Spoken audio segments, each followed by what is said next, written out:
ፍጥረት ጅንጉርጉር ውሃና በረሃ ሁሉም ያለበት የውበት አማ አንዱ በተፈጥሮ አንዱ በሰው ጥበብ አይኔማ ምን ልታዘዝ?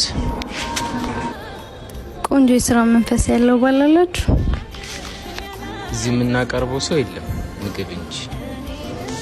በጣም ቆንጆ ነህ። እንዴት እዚህ ልትሰራ ቻልክ? የሰው ልጅ ውበቱ አይደለም ቅርስ የሚሆነው።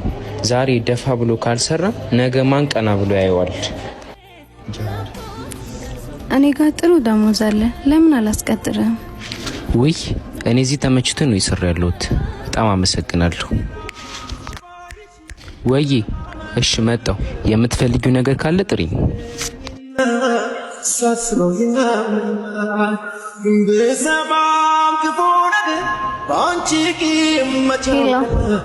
ስሚኝማ ማፈቅረውን ሰው ያገኘው ይመስለኛል።